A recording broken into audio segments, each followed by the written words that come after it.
Ah! Ah, Ah! before we start the podcast, I want, Ah! okay, I want to give an update on, because last time I announced that I was going to be coming on with a permanent crown in. Yeah, go on, please. And that didn't happen. I still have a temporary crown because my dentist messed up the size. So here I am, and this one is giving me a horrid burning smell that apparently is common with temporary crowns. That's all I want to say. So if I cringe at all, it's because I'm smelling what smells like burning tar. Hey everyone, and welcome to the Pinfall podcast. I am your host, Elizabeth, and I am also joined, as I always am, with my temporary crown-wearing loser, my co-host Marcus, who also does have a temporary crown, apparently. Yeah. Is that all you wanted to say? Is that it? Yeah. At least I have a crown. Best part is that no one would know, but I'm glad that you did make the point to make the update. Because I know I'm probably gonna like make this face a lot because I smell something really bad. No one's gonna be like, "What's going on? Did you fart or something?" It's like, no, I just have messed up teeth. I'm gonna make the same face because the cat is in here and she smells. Yeah. Smells so bad. She does. One day she's gonna get old and actually smell, and we're gonna be like, "Oh, I wish we hadn't said that." Yeah. She used to smell so good. So it's Wednesday. I'm stressed. Are you? I don't know. We watched NXT tonight. NXT was something. Something happened. A lot happened, actually. I'm kind of upset about a lot that happened tonight. But not in the I'm upset because today was a bad episode way, but I'm upset because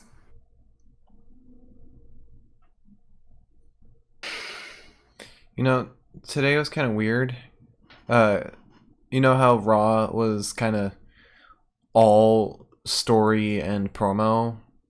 This was like all fight, very little promo. We had like 3 promos, I think. One you might not even consider a promo.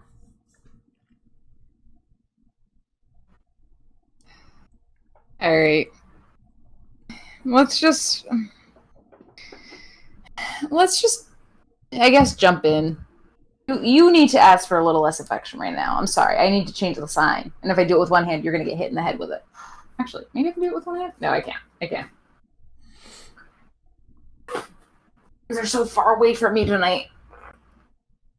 I'm very stressed out, and everything's a bit of a mess. So that's why everything's going to continue to be a bit of a mess tonight. I did not have any news headlines until quite literally 9 o'clock tonight, so it's fine. It's fine. You know why? Because I've got a lot of alcohol in this house. So let's start with the news. Sorry, I just changed the news thing I didn't even segue. I'm sorry. I should have segued into that. I'm just confused about what having alcohol has to do with finding news. No, I'm saying I'm stressed, and it's a good thing I have alcohol.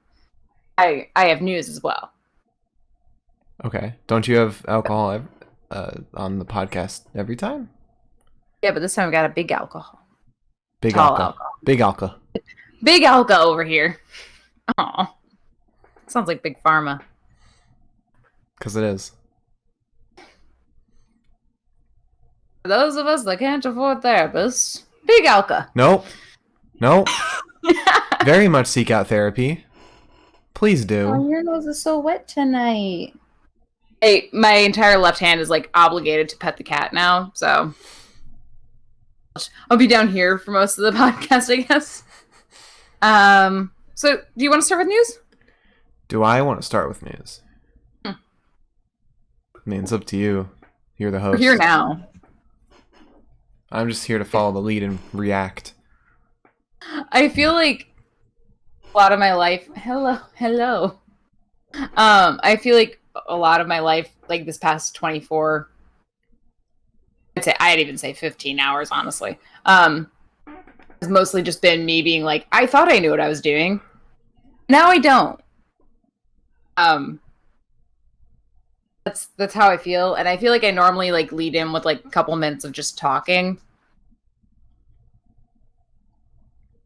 Do you But want news? do you want me to take the lead on Hmm? this? You want me to take the lead? Well, you don't know my news headlines. I know one of them. You do technically. Do you want to? I think.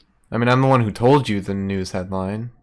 Okay. Do you want to go into this one? You do the first news headline. I've got three others. Okay. One isn't even news anymore because NXT spoiled it for me. Okay, so give me a second while I pull this up here. A legend of a wrestler. I need to find his name. Marty Jannetty. Marty Jannetty. This isn't what I thought you were going to lead in with. Oh, this is the news article or the news thing that I told you about. I have another thing that you told me about, but this is good. Go into it because this was one of my things. There was I know the other thing you're talking about. I get that one now. I'm taking it. I'm running with it. So Marty Jannetty, I assume drunkenly posted on Facebook a long story filled with homophobia, a little bit of racism, and most importantly, violence. He basically confessed to committing murder. He apparently, allegedly, murdered a gay man that was about to molest him. Allegedly. I would like to say that before we lead in with the gay man aspect, we should also make a point to say somebody that he claims molested him, which personally, maybe this isn't a popular opinion, I don't really know. If somebody tries to molest you and you have the means to murder them, hands off there, buddy. You go for it. Live your life. I think the Take that stance. Believable thing about this is the fact that he was 13 and he murdered him. It does seem a bit difficult. But this guy was somebody he was buying weed from. And he said it was the first time he murdered somebody. And the whole Facebook post was basically as sort of a threat to his now ex-girlfriend. Very confusing. It didn't seem like a threat. It didn't seem like a threat to me. No, it's It just sounded like he was leaving her. To be fair, Mike did say that Marty Jannetty is an absolute train wreck of a human being, so I respect that. That made me laugh. Oh yeah, I don't doubt that, and TMZ is running an investigation on them, which, if there's anyone I trust with running a deep investigation on a celebrity, it's TMZ, for sure. I mean, they'll tell you what they know before they tell the family what they know. Yeah. I think the thing that makes me a little more lost than anything else, it's not even that he was 13 and he murdered someone, but more so that he was 13 and was able to drag a body into a river. It's like, I'm personally a very big murder mystery fan. I started watching Criminal Minds when I was in middle school. I live in a very rural area with a very long driveway. So when I started watching Criminal Minds and I had to take my trash out at the every week, once a week, I would take the trash out and then I'd sprint back inside because I was like, I've seen murder shows about this. If I've learned one thing from a murder show, what is that? It's not very easy to move a dead body. It's not very easy to move a body in general. Mm-hmm. Yeah, it's just, I don't know how much we can believe of him, especially since it very much seems like a drunken rant, or that at the end of the day seems very motivated by a breakup. So eh, eh, eh. Um, I hope we don't have a shout Chris Benoit situation. I wouldn't say that. I don't. Okay, first of all, I first want to say to Milam, there was one episode where a girl did get kidnapped in Criminal Minds as she took her garbage out to the end of the driveway. I think it was supposed to be like a Jeffrey Dahmer kind of deal or something like that, or Ted Bundy. I don't remember. And that's what terrified me. And I started watching it far too young of an age for me to ever feel safe again in any situation for the rest of my life. That being said, though, it's sort of, I don't know. In my history of dating men, a lot of them are like, you look back on old relationships and you're like, he said something to me that I probably should have been like, yikes, brother. It just sort of feels like he's like upset that he broke up with someone who may have been cheating on him, because like the way he put it sounded like that's when I first learned to not get hurt by someone, or I don't know. You read it to me. It just sort of feels like he's like, I murdered this guy, also you hurt me, like you should be scared because like I'm leaving you, don't ever contact me again. Like that's what that feels like to me. Yeah. Again, I've dated a lot of men who've talked a big game, and I should have been scared, and I wasn't, and I also didn't have to be because men say things. I mean, at the end. However, yeah, go ahead. The fact that my dude made a drunken Facebook post, and now the police are like, huh? What was that? At the end of the day, this woman needs to install a security system. My girl, if she was the one who left him, which it kind of sounds like she was, run, baby. Run for the hills. Run and don't look back. Yeah. Also, I want everyone to know that Mark has forced me to open the chat. I see the chat. Yes, Mark did start the Benoit talk this time, so it is on you. I do want you to know that. I accept it. Is your laptop plugged in? Yes, my laptop is plugged in. Oh. My chat is open. Good night. It is a good night. I just unplugged my laptop. It's plugged back. But my laptop is open. Everything is plugged in. Chat is open. I meant. I'm a little drunk. Problem is that I also have to have my notes open. So having a tab open with the chat is like. You're not allowed to be excessively drunk on Twitch. Don't say it out loud. I said I was a little drunk. Look, we don't know how the Twitch algorithm's gonna interpret things. Dude, Rusev was on Twitch for a day. 1 day. And got banned. Yeah. I'm pretty sure it was because Lana came up on the Twitch. Like, she was, like, I think someone said that she was, like, in the background or something, and she had a bikini on. Like, she came up to him, like, was, like, talking to him, and she had a bikini on. And he got banned. Nice. I was like... So you're saying I shouldn't come out in a bikini? I mean... Let's see if Twitch's bans are sexist or not. Let's see. For those nips, Mark. I heard they will actually ban whatever deems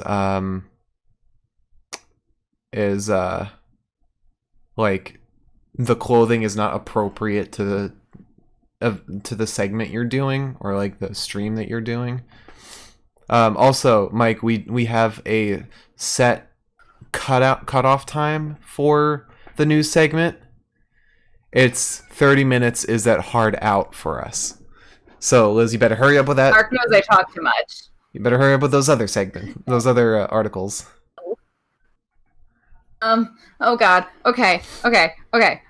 Oh, it's not helpful that my documents. Oh no, it was a different document. Never mind. So I'm gonna steal this news bit from you because you actually told me about this as well. But they finally announced what the new faction is coming to Raw, and it is called Retribution, which kind of sounds fun. Sounds a little sexy. And it is rumored to have... And this part I'm not so sure on. I'm really not. But maybe it makes sense. Maybe it doesn't. I don't know. It's rumored to contain Aleister Black, which does make sense to me. He's already on Raw. He's pissed off. I don't believe Sort of get the vibe. At all. Okay. Hang 10. Hang 10. It also is rumored to contain, potentially, Tommaso Ciampa, who did just recently make a Twitter post about how, or an Instagram post or something about how he was, like, slighted by WWE and he's, like, mad about it. And Dominik Dijakovic, as well as a woman. The woman has not been named, but it's also WWE, so it's to say that the woman will have a name. She might just be sexy lady number 1. We aren't sure. Asuka. I'm not so sure that they'll be calling up people from NXT for this. Yeah. I would be less shocked about Alistair being part of it then. I don't believe Alistair would, because he responded to an Instagram comment that asked him if he was in Retribution, and he basically said, like, he said something along the lines of, "You think I would be part of a group again?" Because that's how he ended up in this whole situation. My problem with that is that, like, he is acting like, oh, I was part of a group and therefore that's why I got my eye taken out. It's like, well, the group you were part of was, they helped you in a lot of situations, so I wouldn't understand why he'd be angry about that. But I have less of an understanding of Dijakovic or Ciampa being called up out of absolutely nowhere. And I know your response is going to be, well, they called it Tozawa out of nowhere. I don't know, man. I don't know. I mean, where they basically left Dijakovic, it makes sense for him to come up. I could definitely see that happening. Oh. Yeah, I saw Mike's comment about him scrubbing his Twitter. All right. Listen, I love Dijakovic. I would be more than happy to see him being angry on Raw as well. Yeah. I just wonder. That's interesting. Maybe the girl could be Mia Yim or something. If they're bringing up people from NXT.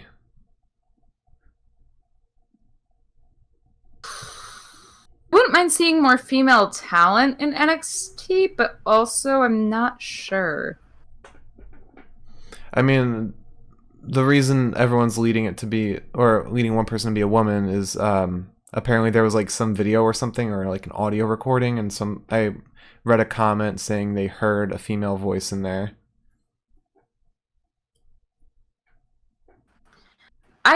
Sometimes, and I know this is lazy of me as a news reporter, sometimes I wish WWE would just be like, here it is. Here's the information. Take it. Let's go with it, please. Yeah. There's literally so much speculation that has to happen with talking about anything that happens in the WWE that I just... I'm tired. You can see the bags under my eyes. I got a full night's sleep last night. Yet somehow I still have bags under my eyes. Well, we should move on to the next segment. I know, because you're going to cut me off soon. So, Dexter Lumis, this part was taken from me by stupid Mr. Regal. Dexter Lumis is out of the North American Championship tournament. This was rumored to be happening, I think, for most of today, and then was confirmed by William Regal because apparently Dexter Lumis has an osteochondral lesion, which is, I think, more or less the bone in his ankle. I think what is the talus? I have no idea. What is the talus? I've never heard of the talus before. The talus is a big bone in the ankle. I am going to lag because my laptop is not doing something. Also, nope. Lil Sexy says you look great. Thank you. Try very hard. I've got a lot of makeup on. I'm also sweating to death in here. Me too. But thank you. Hopefully it won't be as bad as yesterday. Or no, Monday. Actually, it's a little hotter than it was that day, I think. It's supposed to be really hot today. Yeah, anyways, it's not the weather section. This is the news section. Well, and we should be moving on to the main event segment soon. We're 30 minutes in. I have 2 more things to report. 2! So Dexter Lumis is out because he has an osteochondral lesion in his ankle, which basically means that the bone, I guess, rubbed up against the joint or something to the point where it tore. which in theory, I guess, can't necessarily be fixed. It can just either be asymptomatic or cause an immense amount of pain when weight is put on it. So, who's to say? So he's been taken out. William Regal announced that there will be a 4-way match, a quadruple threat match, I think. I thought it was 2 singles. He said something about 2 singles. Yes. Did, sorry. For the next 2 weeks before TakeOver, there'll be 2 singles matches. So far, the competitors that have been announced are Johnny Gargano and Finn Balor. I don't think that they're fighting each other, but they have been announced. It's everyone who wasn't submitted in their matches. Apparently, who complained, right? Because it seems like he meant... Well, no, because he mentioned Finn complained that he wasn't pinned. He didn't tap out, he wasn't pinned during his match. Johnny didn't tap out and wasn't pinned during his match. The only other person involved, like the only other match that would... Because Dexter, Bronson, and... Damian Priest. Oh! Yeah, they showed Ridge Holland, too. Because Oni was pinned. Yes. Okay. So basically, we're gonna have two singles matches in the next 2 weeks to determine who's going to take Dexter Lumis' spot at TakeOver. Now, I'm upset. I love Dexter Lumis. I don't want to see him injured, and I guess this also probably means that we won't see him for at least another 3 weeks, probably. So. But now we might get either Finn or Johnny in the 5-man match. Hopefully we won't get Ridge. I want Finn or Johnny. Is this a good time to mention that, like, if Finn doesn't get the title push that he deserves, I'm probably gonna cry. I mean, considering this is like a last-minute qualification, it's probably not gonna be him. Just... I know. Anyways, my final piece of news tonight is that Triple H might be leaving WWE. What? In 14 years! My God. All right, we're moving on. I wanted everyone to sit through that the same way I sat through that article. Because I saw several articles that were like, Triple H might be leaving WWE. Ryback said so. And I was like, okay, that sucks. And I read it. And they're like, he has said that he does not want to be part of WWE once he's 65. And I said... That's retirement age. He wants to, like, take a nap, I guess. Unlike Vince. Vince is, like, going to be 75 this year, I think. So... He's got to retire. Triple H is currently, I guess, 51, I think, according to my math here. But I saw that last night, and I was like, everyone's going to have to deal with this the same way I did. Ha, ha, ha. And I don't feel bad. All right.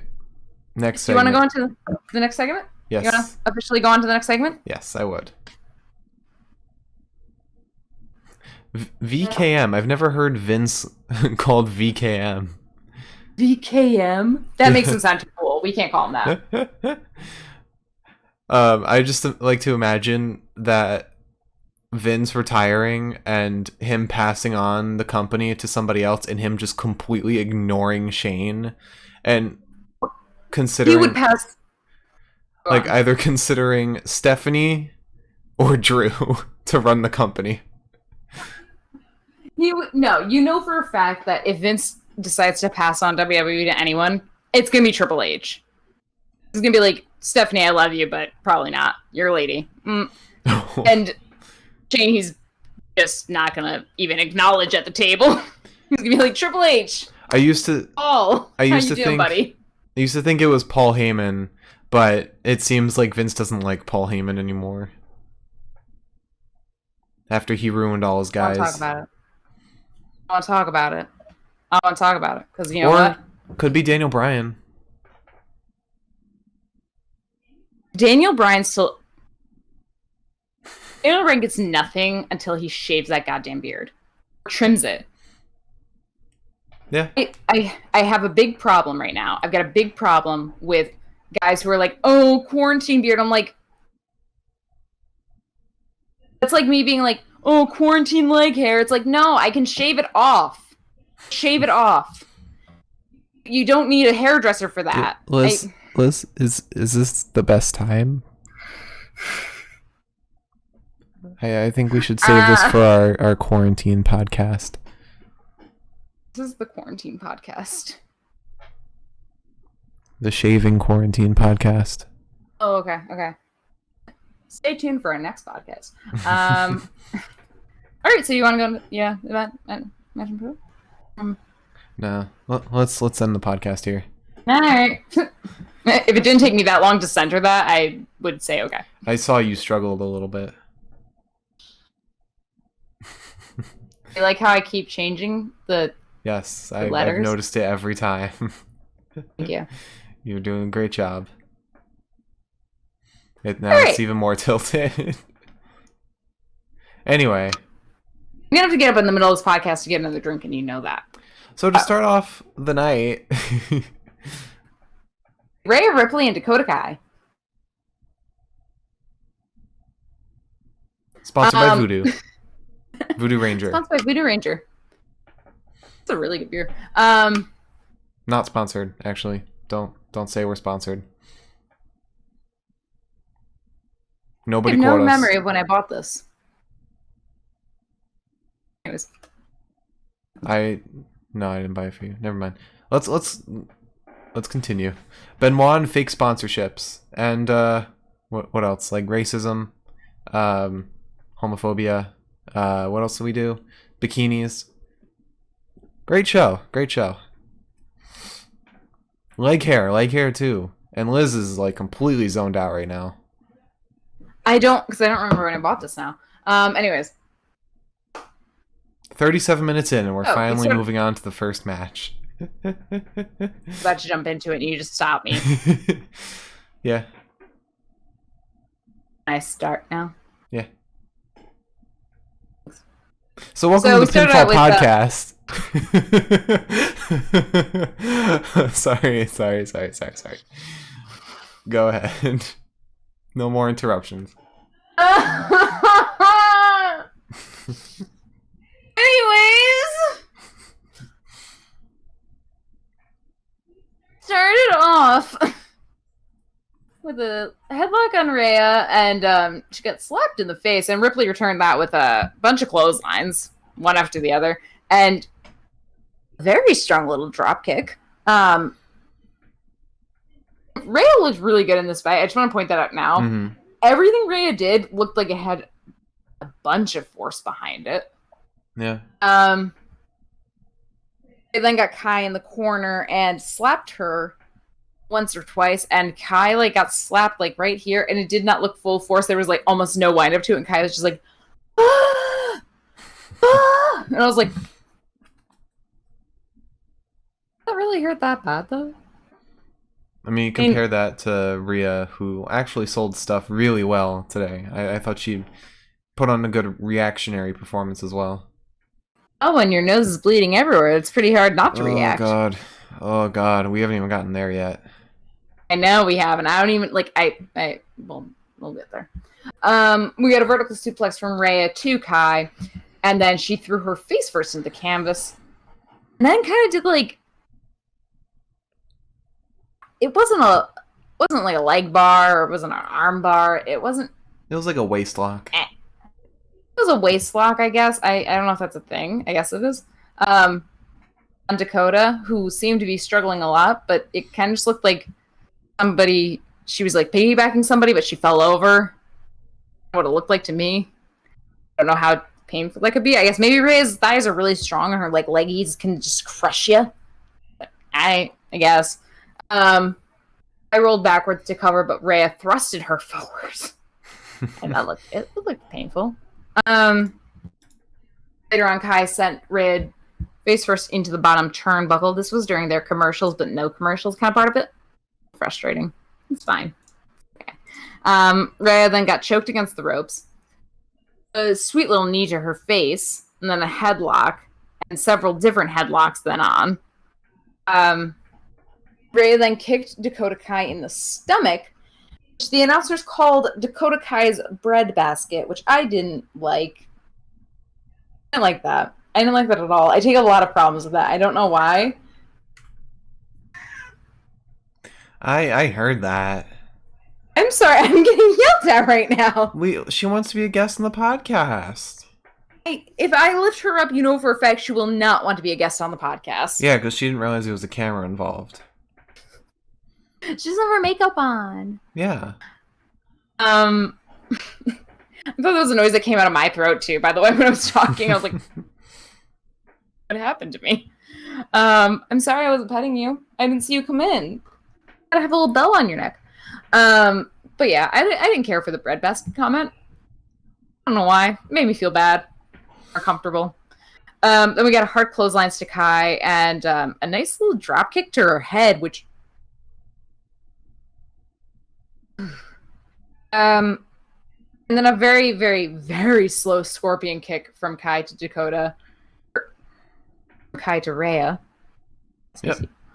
And one of the most impressive moments of the match this evening for them was Rhea went to go kind of just drop Kai into the canvas again, but Dakota countered it with a DDT and slammed Rhea to the canvas. Oh my god. The canvas. Canvas. Kansas. To wars. To the moon. No, we haven't gotten there yet, Mark. Oh, it's gonna happen again. Also, your microphone cut out for me, so I only heard moo and oon. Perfect. Then Rhea went for the prison trap. Kai reversed it, sending Rhea face first into the turnbuckle. I got up onto the second rope and was kind of lifting Rhea off the apron in the attempt to kind of do a superplex, it seemed. But Rhea punched her down. Then out of nowhere, Mercedes Martinez. Sure. Why not, I guess. Because Robert Stone, just like MVP, has a bit of a problem with rejection by other wrestlers and sent his lackeys out against the other wrestler that rejected him. So Mercedes then kicks Rhea. It looked like it was in the face. It was actually very much to the chin. She had a big Dakota laceration. Dakota Kai took advantage of that and slammed her off the top rope. Rhea's little ankles were kind of hooked against it, and then she just dropped her. Mm-hmm. And then Mercedes decided to take her slice of the pie, and I am sure that there is a very good technical term for it. All I know is that it looks like Brock Lesnar's F5. Seems like a very basic move, too, so I don't know why I don't know the word for it. But I'm just going to say that Mercedes essentially F5'd her into the canvas. And then Rhea's chin was basically split open, and her nose was bleeding everywhere. And Mike, it did not look good. I pronounce it Rhea Ripley. Don't you have chat open? Huh? I do, but I only get two sections here. I've got the section for my face and your face, and then my section for my notes. So I have to flip between the tabs. You know you can pop out the Discord call. I can pop out everything apparently. Okay.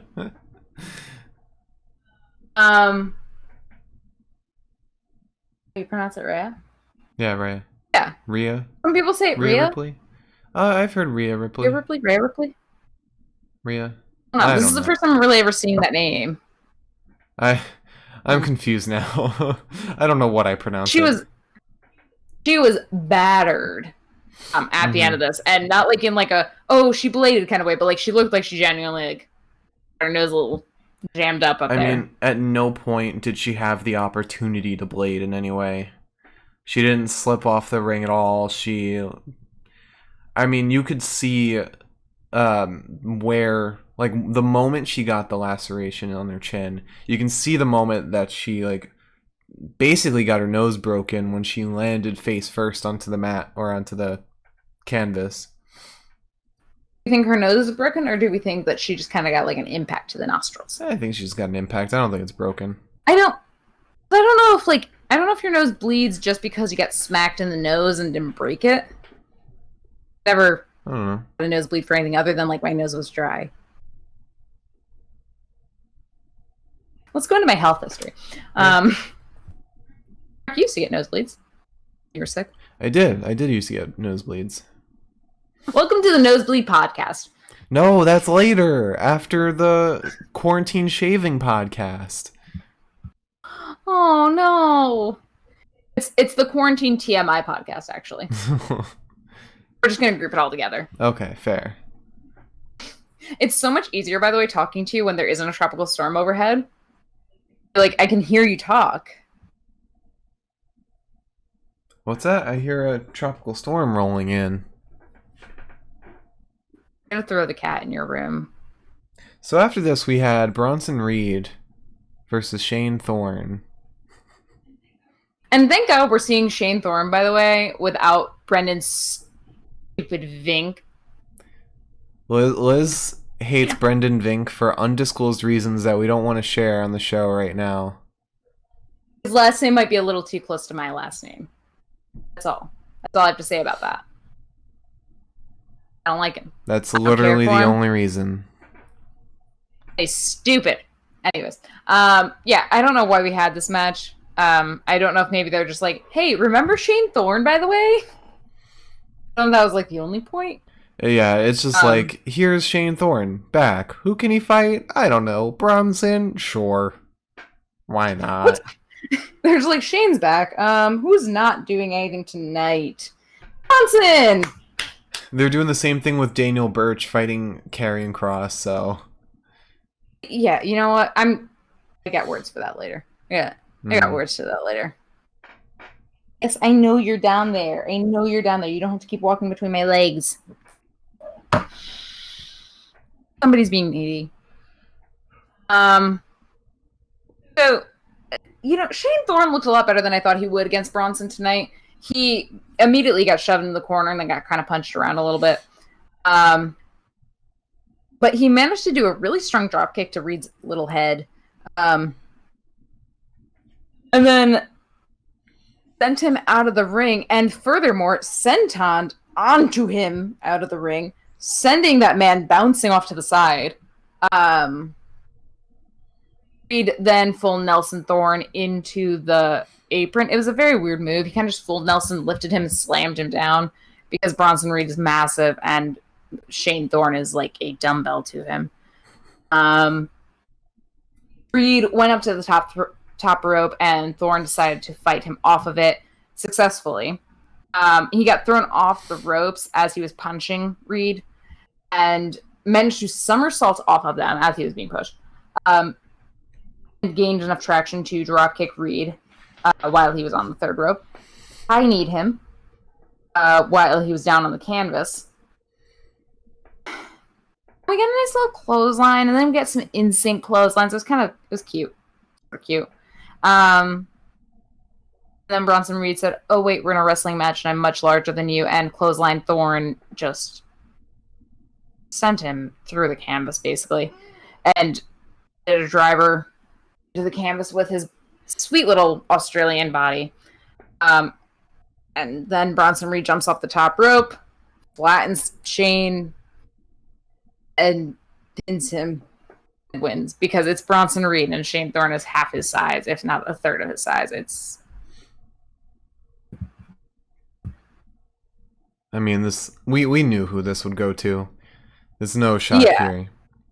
I was more shocked that Shane Thorne even did anything tonight as far as like something successful. Mm-hmm. It seemed kind of like they were like going to use Shane as almost enhancement talent, which felt weird because we've seen him on the main roster.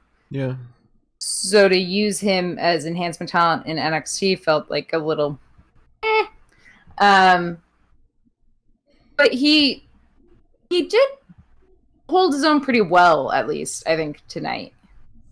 Yeah, I just don't know why they're giving this push to Bronson Reed when there are so many other wrestlers that I think deserve, and I'm sure a lot of other people deserve, a push for the spotlight and the titles.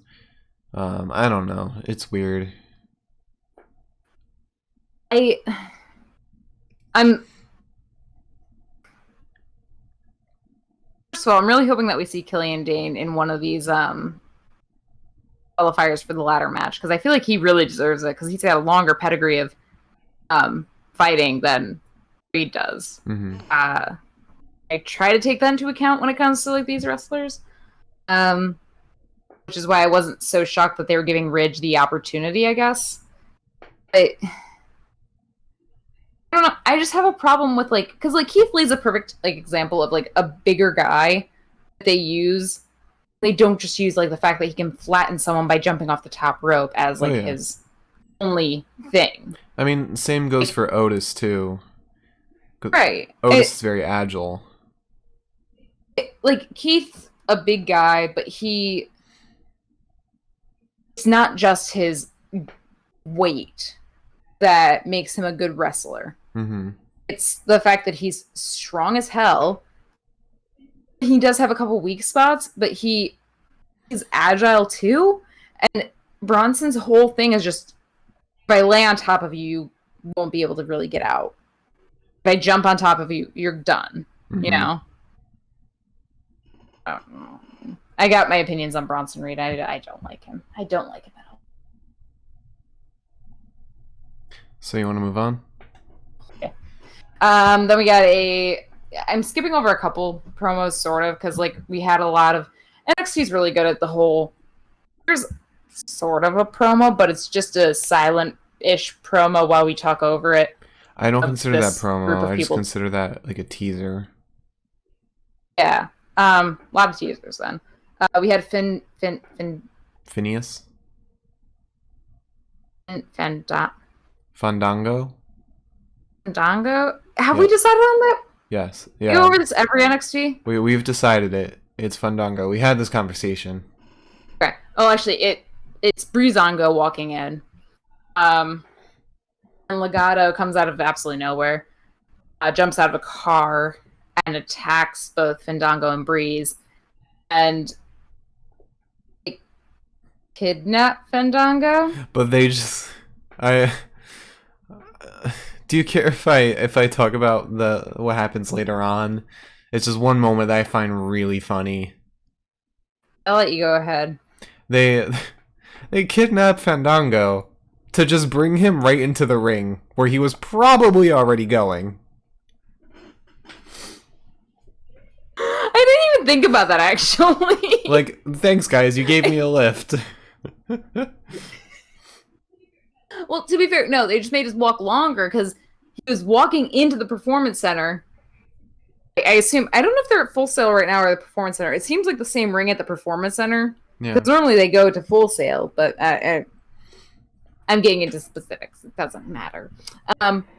It just seems like they picked him up, punched him a couple times, maybe hurt his earbuds a little bit, it seemed. Because he was plugging his ears the entire time he was in the ring.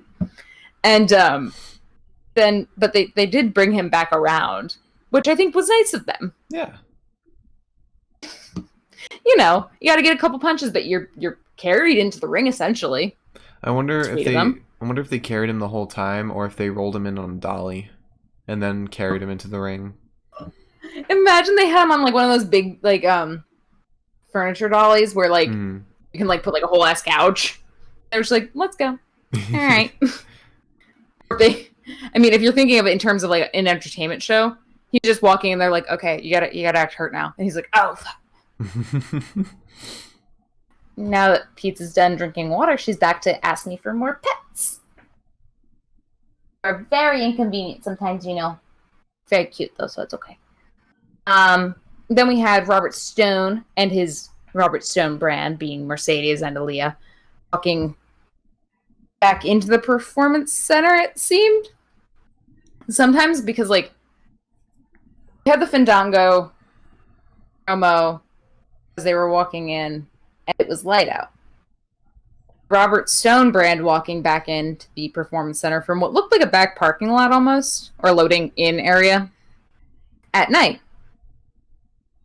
Not sure how the timelines work at NXT. They're weird sometimes. But sometimes I just like to imagine that, like, it's sort of like when you're walking back into, like, a house party in college. You've just smoked a cigarette, and you're like, all right, we're going back in, and someone, like, stops you, and you're like, hey, by the way, and you're like, That's where my mind I don't was. know if that's relatable at all.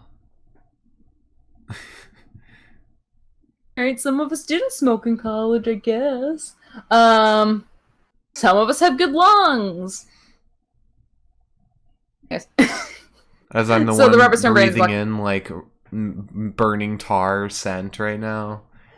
I know, actually, I think you're suffering just as much as I was at that time. Oh yeah. Oh yeah. Orn and Vink are not MVPs, Forgotten Sons. How dare you? Actually, you know what? They can have him. They can have him. I'll take it. Who's what's it? So Robert Stone promises that he is going to continue to hurt Rhea. Which I guess. I mean, if you got Mercedes, sure. I'd love to see her go up against Aaliyah again. What? Dude, I can't. I'm not down with Mercedes right now. I'm not. Wait, you said Mercedes versus Aaliyah. I said I'd like to see Rhea. Like, when I said like to see her go up against Aaliyah, I mean I would like to see Rhea go up against Aaliyah again. Oh, okay. Like, yeah, you got Mercedes now. You got the grunt. You're good. I can't stand the underbite. I'm sorry. Like, I'm sure she could murder me with her own bare hands, but. Does Mercedes have an overbite or an underbite? Under. Yeah. Oh, I never noticed. Or at least that's the way she positions her jaw. It's just like. Kind of like Oni Orkin. I don't talk about him like that. It is a good segue. Oh, yeah. See what you're doing. Look at that. No, Siri, I'm not talking to you right now. Then we had Damien versus Ridge Holland versus Oni Boni Bananagrams. A buddy. Learn to love Oni Lorcan and give him also, just like Tim Tam Thatchy Thatch, a sweet little name. I love Oni's tweets so much. I just love that he's so caps lock about it, and his face is kind of in caps lock all the time, and I respect that. Respect a man for that. Okay. So I think we all know the outcome of this fight, and I'm just the tweet I showed you earlier. There's a precursor to that tweet.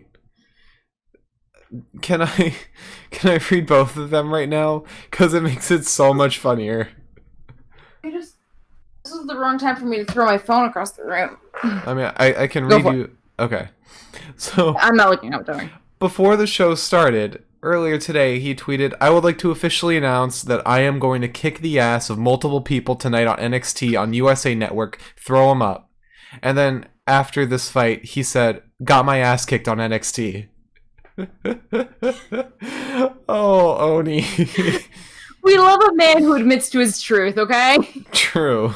When he was like, "Yeah, no, I screwed that one up. It's fine. It's fine. I'm gonna kill Timothy next time I see him, so it's okay." I've come around to Oni, and I think I've come around to Oni. I think I was always meant to come around to him. Mm-hmm. I think it's just because he was always fighting Tim Tams that I was like, "That's my son. Stay away from him." But now they're both my sons, and I've accepted it. I want him to fight Robert Stone for not looking him in the goddamn eye when he was drinking out of the pond. Like a cat! When did we get a cat? Oh, nobody understands that reference. Mark and I have watched too much TV during this quarantine. Anyway, you want to walk us through the fight real quick? Yeah. I'm sorry, the Cheetahs commercials are just so funny to me. When did we get a cat? Anyway. So, first of all, I hate how Ridge Holland's body is built. I know I can't yell at a man for that. Sorry. I'm going to. So everyone starts out being just really mean to Oni, which I didn't care for. Oni then got Ridge out of the ring, who had previously gotten Damien out of the ring. And then Suicide dived onto both of them. Because Oni has no respect for his body whatsoever, and I respect that for him. And we got a crossbody from Oni to Ridge. He got caught and then was the subject of an arm overhead suplex. And then Ridge did a nice little German suplex to Damien. The boys, Damien and Ridge, were exchanging blows for a minute, which my computer autocorrected to vows, so I'm happy on their marriage. Congrats to them. Tony Bananagrams got out of the ring at one point. We went to commercial prior to this. He was not in the ring when Damien and Ridge were punching each other intermittently. And then, absolutely out of nowhere, Oni dives in. Oh, yeah. Says, hey guys, I'm back. Collapses both of them. He does a sweet little blockbuster to both Priest and Holland. And then had a leg lock on Priest, and it kind of looked like it might go his way, and it didn't at all. Ridge threw Oni like into the next millennium. And then kind of just like was holding on to him while he stood up very slowly, which was weird because it would have made sense if Oni was like dead in the middle of the ring.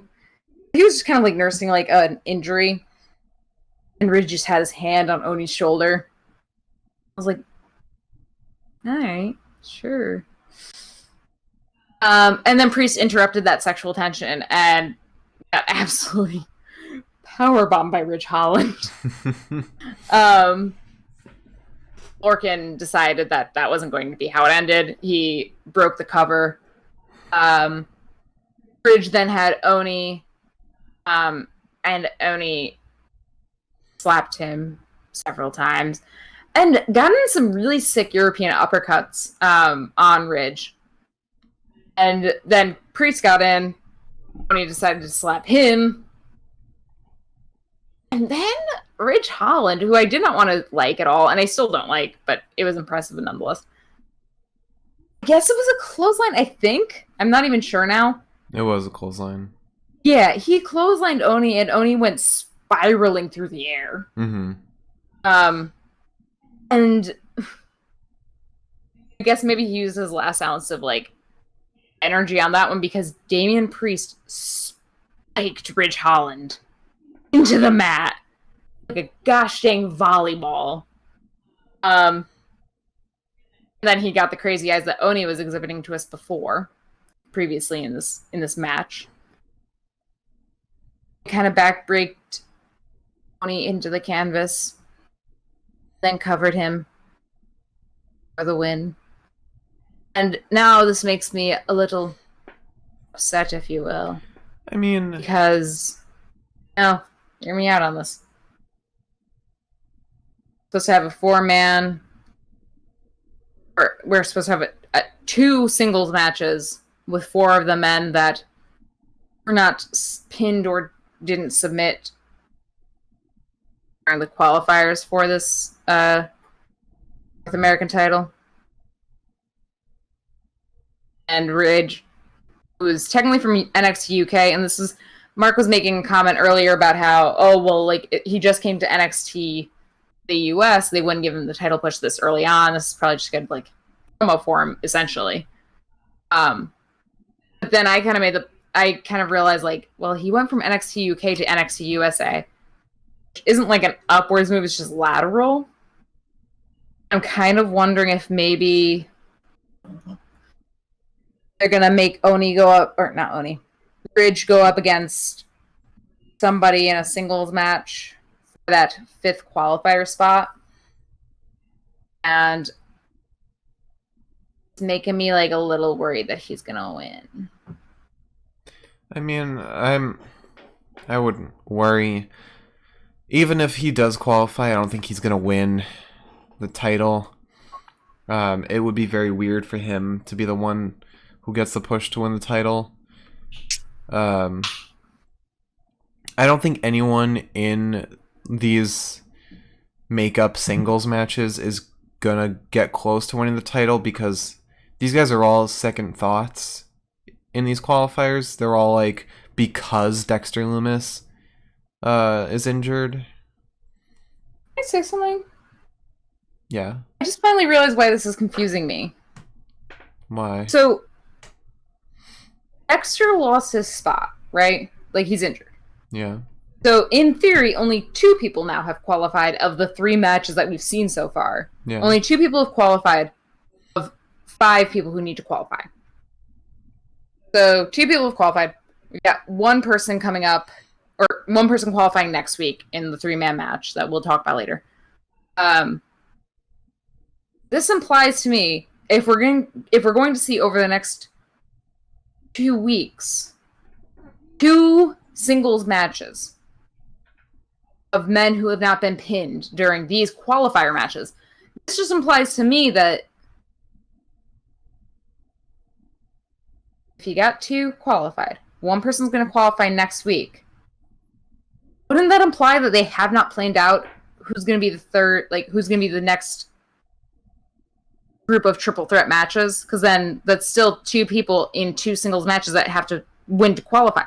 Does that make sense to you? I think they're going to have the winners of both have another singles match to qualify. Makes sense.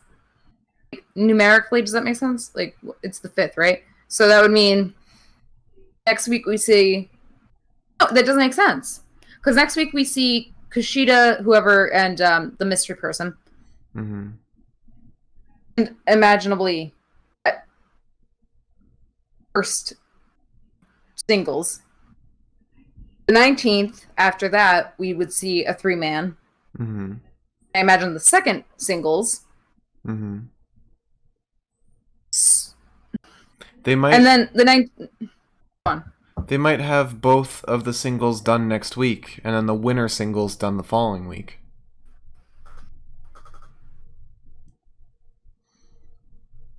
I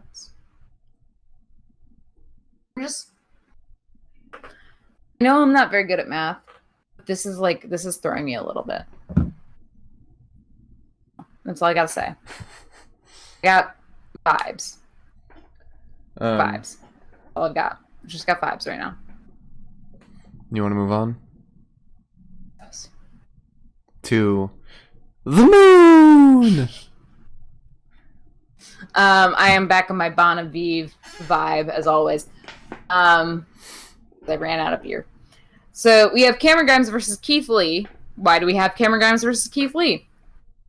To fill time till takeover. I don't know. Got problems. Anyways, Cameron, I realized, just kind of looks like a Walmart Adam Cole. It finally hit me today. Of Cameron Grimes, in a sense. In that sense, I think he looks like Walmart Adam Cole. And Cameron Grimes spent the first few seconds of this match just cowering in the corner. At any time Keith came near him, he was just like, "No, don't touch me." And the moment Keith got his hands on him, he grabbed the rope. At one point, Cameron bounced off the ropes, and Keith, who is a brick wall, essentially clotheslined him. But more so, Cameron just ran into his incredibly strong arms. But then Cameron got Keith's knee a little screwed up, which helped him a bit. He managed to reverse a total takedown, and then gave a Superman forearm to Keith. He tried to crossbody Lee, but Lee catched him. Or caught him. But Grimes managed to reverse a crossbody from Lee with a crossbody essentially of his own, which was kind of impressive. Grimes was able to move him that way in midair. Even just based on not even based on entertainment wrestling, based on just the physics of Cameron Grimes' body versus Keith Lee's. Mm-hmm. Felt. I was a little stunned. He ended up jumping on Lee, ended up on his shoulders and was raining punches down on him, and Lee basically ended up just slapping the shit out of Grimes. And we got some forearms, got some more slaps. Yeah. It was your basic wrestling match up until Lee powerbombed the absolute soul. The entire soul, the being, the essence of Cameron Grimes got powerbombed, or spirit bombed, if you will, into the canvas. No, I know that wrestling essentially is a team sport because it's you and your opponent, and if your opponent doesn't move the way you need him to, it doesn't work. I know that a lot of the stuff that's done requires teamwork and probably mutual pain.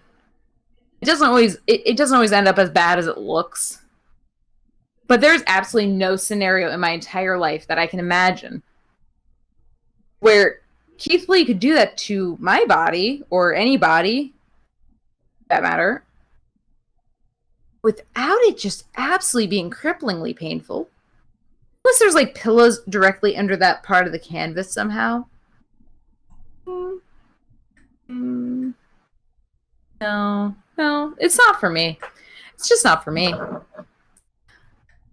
And then Karrion Kross has a message because Karrion Kross refuses to come out and fight, I guess. Sometimes we just have to hide behind a video camera. I wouldn't know what that's like. I'm not a YouTuber. I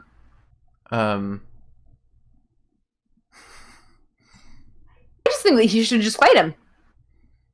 I mean, he did murder like a bunch of people, including Oney Lorcan. I haven't gotten to that point yet. Still being passive aggressive. I just think that all you can do is hide behind a camera and make little messages about how much you're mad. Maybe you could just show up because you guys work in the same company and you could just fight the person. He did murder Dijakovic. Even more of a reason for him to fight Keith Lee. I just don't have respect for that shit. He's too busy. Respect for it. He's too busy going on dates with Scarlett. Yeah, that's fine. You murder Scarlett's at the ring. That can be their date. But like, Karrion's making the reservations while she's doing that, and he's like... Karrion Kross is like the David Dobrik of the NXT right now. That's what he is. I hope none of you understand that reference. I hope not a single soul in this chat understands that reference. David Dobricking it. Anyways, I don't have respect for that. You come out from behind the camera and you throw a punch. That's all.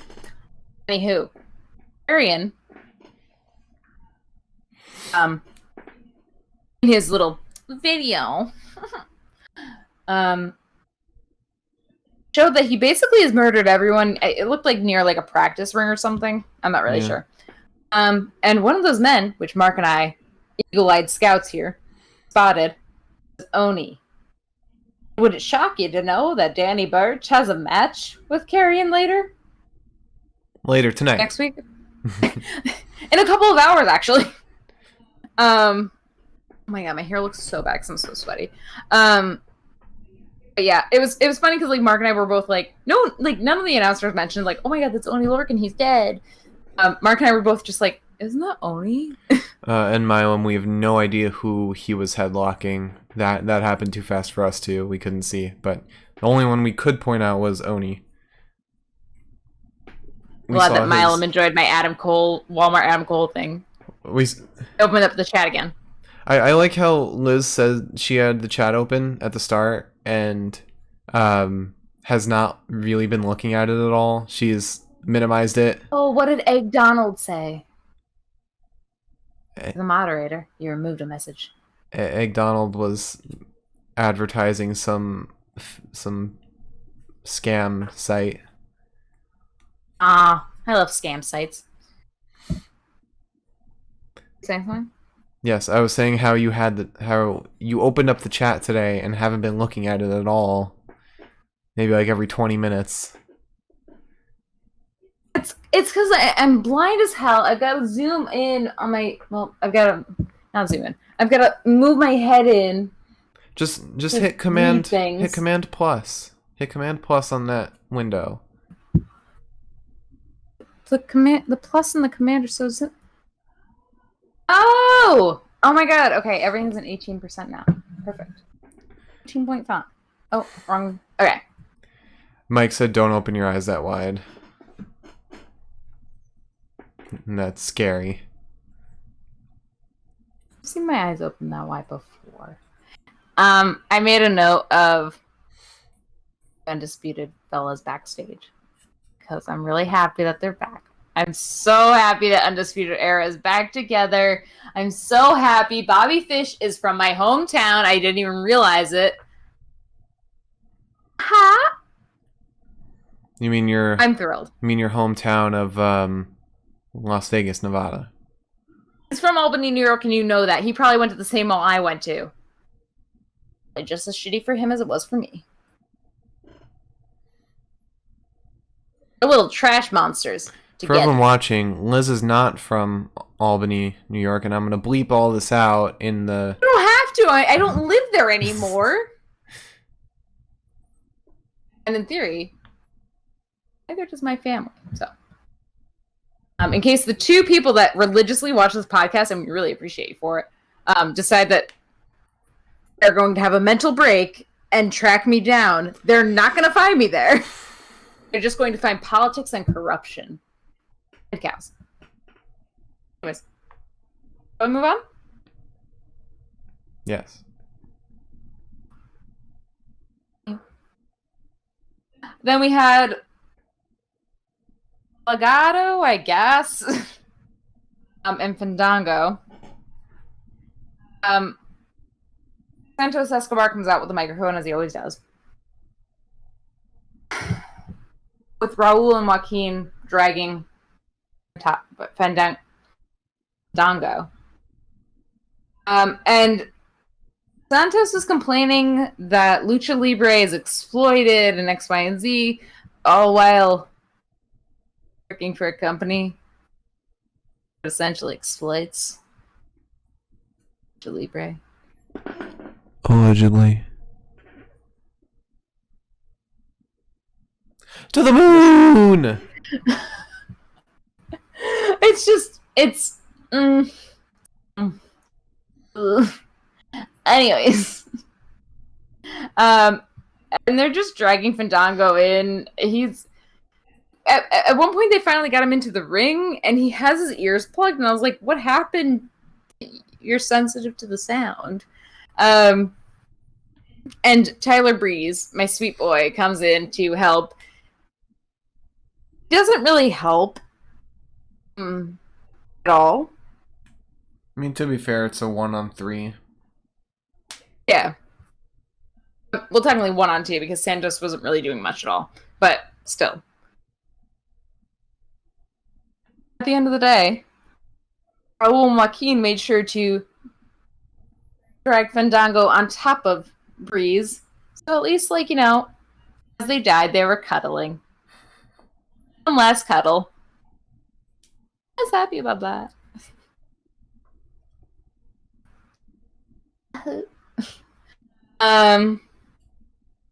After that, we went on to, like, quite literally, I think if, I mean, I don't know who talks on camera. I'm gonna assume it's William Regal for my sake because that's the first name that came to mind.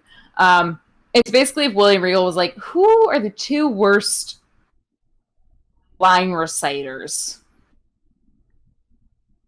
in the history of NXT? He was like, Damien and Bronson. All right.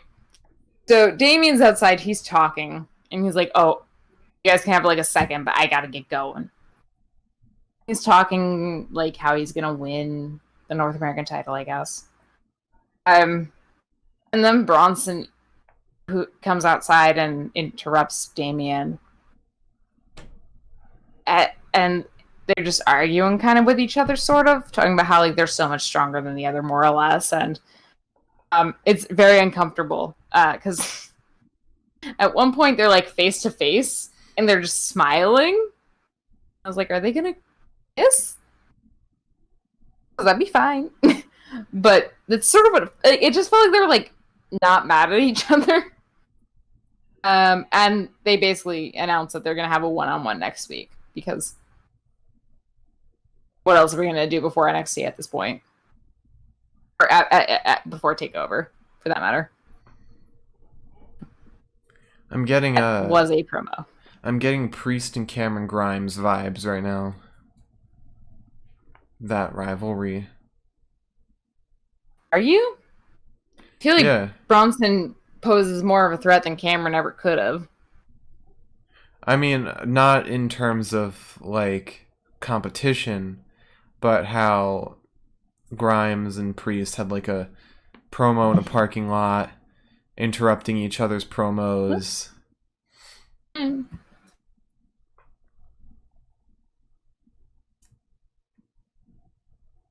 Sorry, there was a bug. Mm. And then after this, we had Pat McAfee announcing that he was there. Who now? Yeah, exactly, actually. Paul McAfee, who invented the McAfee antivirus software? I don't even know if Paul's his name. I think it's still Pat, actually. Something McAfee. Let me just say something. Okay. As an audio person, John McAfee. person who knows audio. John McAfee's his name. Thank you, Mike, for Oh, really? correcting me. Well, we respect him more. I wish he was on the pod. Or I wish he was on No, the. we I wish do he was not. on the podcast, and I also. We do not respect him more. He created a very awful software that basically is very bad for your computer, and I think he ran away with like a ton of money. Is McAfee bad for your computer? Oh yeah, it's not good. Mike said he thinks he killed a man or multiple people. So we do not tolerate John McAfee at all. I need one of y'all to get in touch with my dad because he like swears by that stuff. McAfee is very bad for your computer. Any whoosy whatsits. So Pat McAfee, again, as I'm saying, I'm an audio person. I know sounds, I know levels. I go to movies with loud explosions and I'm like, it doesn't help me that your movie is so loud and the explosions are so loud that I can't hear anyone talking. It's stupid. Anyway.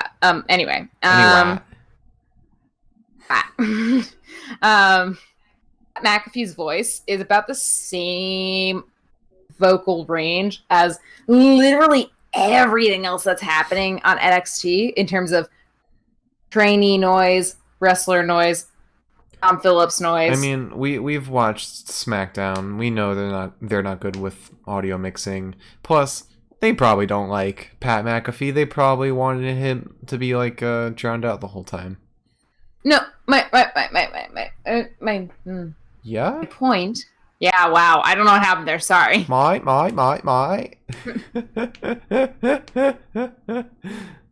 No, my point is that his tone in particular is about the same as everything else. And it, like when you hit like if you were to take the tone of the trainees and the tone of what's happening in the ring and the tone of Tom Phillips plus I forgot the female announcer's name. Alicia? Huh? Alicia? Yeah, I think it's Alicia. If you take all of those noises and you were to find like the median tone, that's about Pat McAfee's voice. So I could not hear a single thing he was saying because obviously I'm more focused on the wrestling than anything else, and not on his words. So he definitely said like a lot of dumb shit, especially in an upcoming match. That I don't know what he said. I don't know why it made a certain person that I'm sure you can assume who I'm talking about so angry. Oh, it was Beth Phoenix, according to Milam. Not Alicia. Phoenix. Yes, no, because I knew that the name that they said was not Alicia, and that's why I was confused.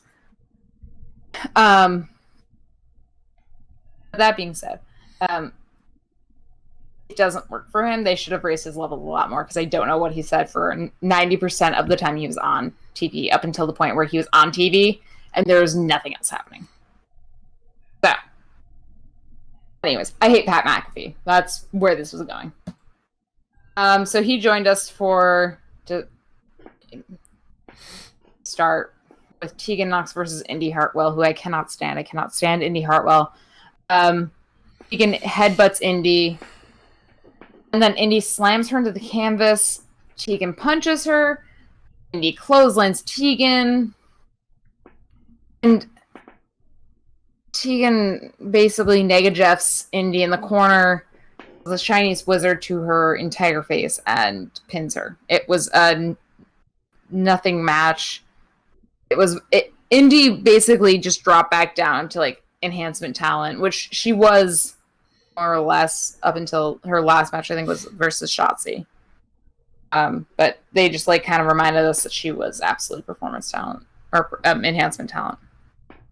So, I don't know why we had this match tonight. It wasn't necessary. I mean, basically just to say, I feel like it's just to say, like, even though Tegan lost to Io, she's still good. Yeah, and I guess. Indy is not good despite her win against Shotzi. Yeah, I guess maybe I like to just reset the standard. And then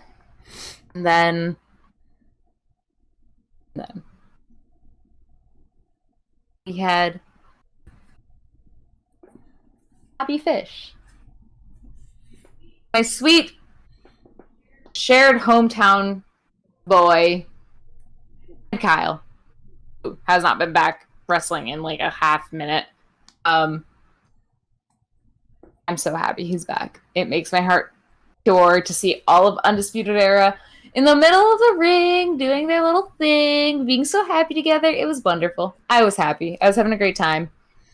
Versus Imperium, I guess. I've screwed up the name of for an entire podcast, by the way. I really thought that I knew what their names were. I did not. Fabian Archer and Martel Bartel. Marcel Bartel. Marcel Bartel. Yeah, that's it. Hey, no, it's Fabian Eichner. It's Fabian Archer. Is it? Was I wrong? Oh, did I write it down wrong? Eichner. Fabian Eichner. Oh. Now I wrote it down wrong for the entire notes section I wrote. Oh my god. Now I'm hurt. I thought it was very silly for what I said. Anyways. We start out. Kyle gets hit pretty hard. But Bobby got in and he was destroying Eichner. He was just on top of him. He was there. He was my boy. That is what an Albany fighter looks like. He's 43. He's had a lot of time. He tried the crossbody. It didn't quite work, but it's fine. He got a sweet little backbreaker to his 33-year-old back. I worry about him sometimes. He is a much older wrestler. Even though he looks very young. He looks very good. Bartel got in, and he was also being very mean to Bobby. Bobby managed to take his legs out and flip him. Kyle got in, and Kyle was looking like a rocket out of the silo. He was pretty energized. Hi, I see you. Don't do it. Oh, the cat's probably gonna pee. Basically, 90% of this match was spent with sweet Bobby Fish getting kind of brutalized. Bartel beat him up. And Eichner beat him up. And Kyle beat him up. Then we ended up in one of those like pseudo commercial breaks where it was you could see the match and you could see the commercials and you couldn't hear the match. I don't know. Adam was saying, "No, trust me, you know where I'm going with this." Adam was staring at Pat McAfee and saying stuff. And we didn't know what Adam was saying. You know why? Because we were listening to commercials the entire time. What I was going to say was, I don't know how everyone else feels about this, but Liz and I absolutely can't stand these limited commercials that they started introducing at Great American Bash.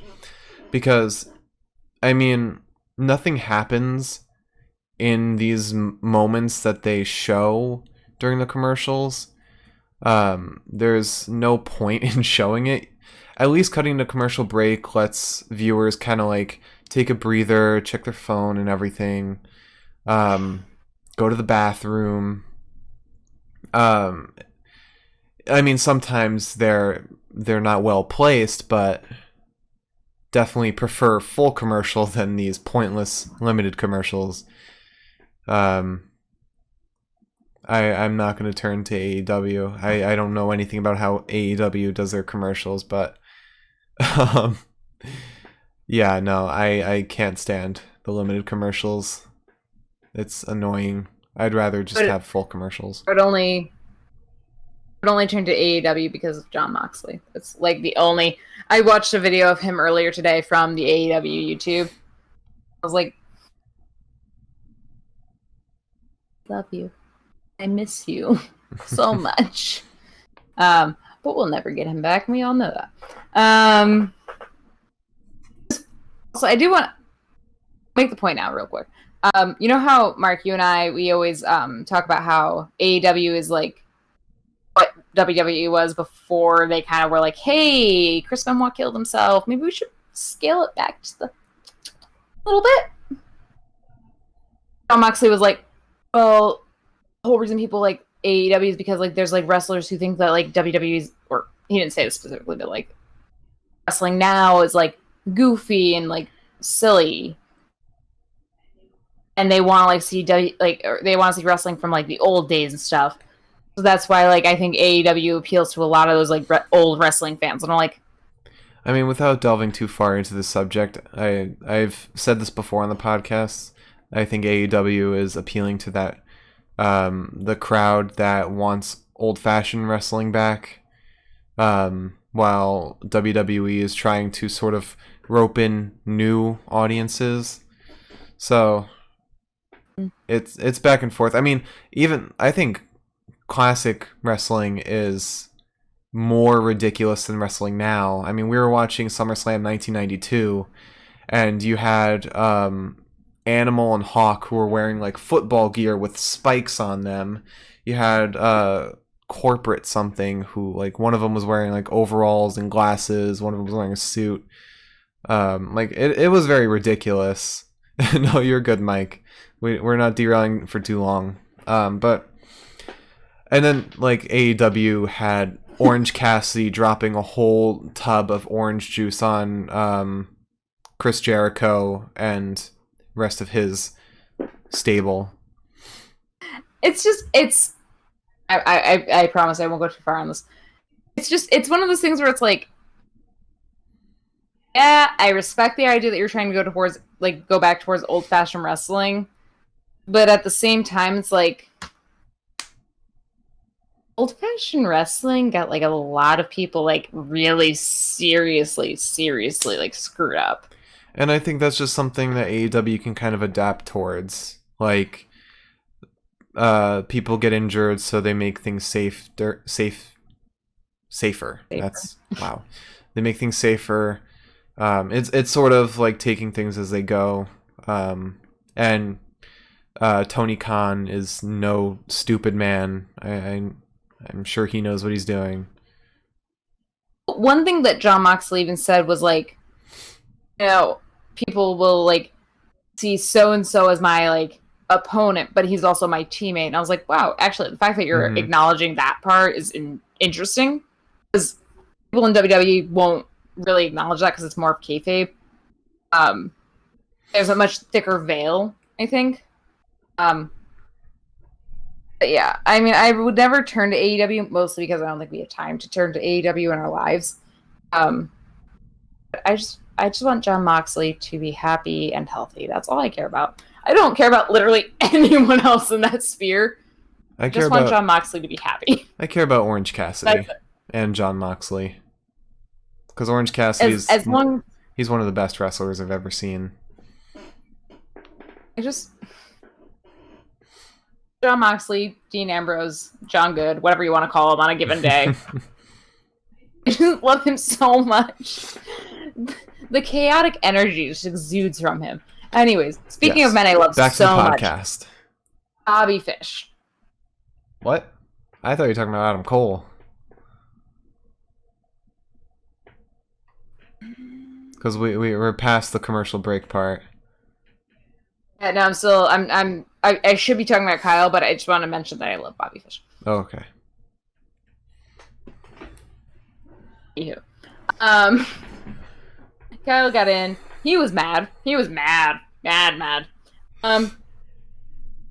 So this is sort of where things started to scare me a little bit, and I'll explain why in a minute. He took Bartel's legs out, sent some really sweet little knees into his face. Eichner got in for a minute. It wasn't long-lived. Bartel was back in. Kyle wrenched his leg in a way that scared me a little bit. He basically like grabbed it. He had the leg for a bit. And then he managed to grab it, and then Bartel was in the corner and just jumped down, basically grabbing it still. So, like, wrenching it while he went down. I was like, oh.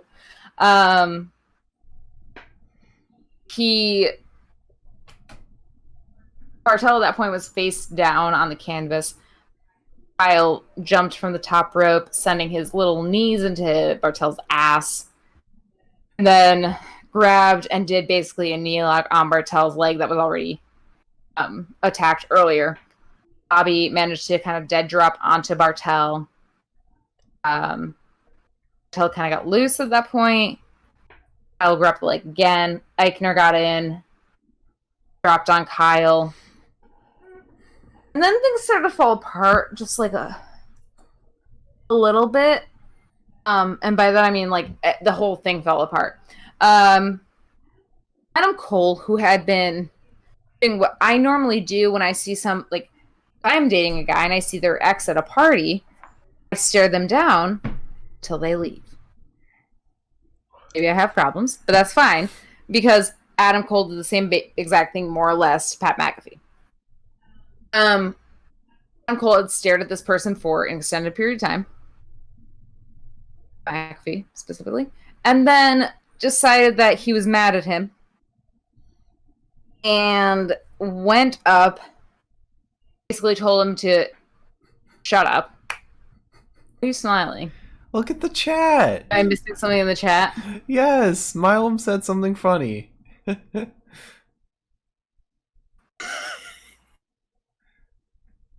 Yes, I do.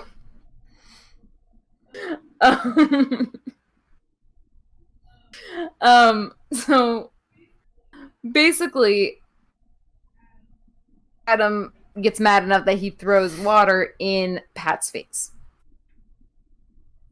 It just kind of it wasn't a great move considering the fact that like they pushed so hard for this whole like, oh, Adam's shaking Pat's hand on Twitter. Haha, they're all friends again.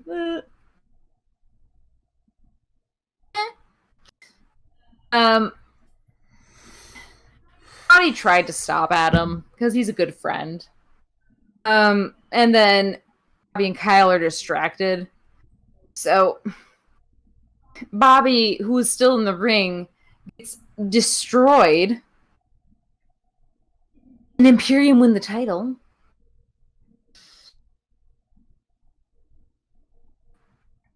And this, before I jump into like the last 3 seconds of this entire thing,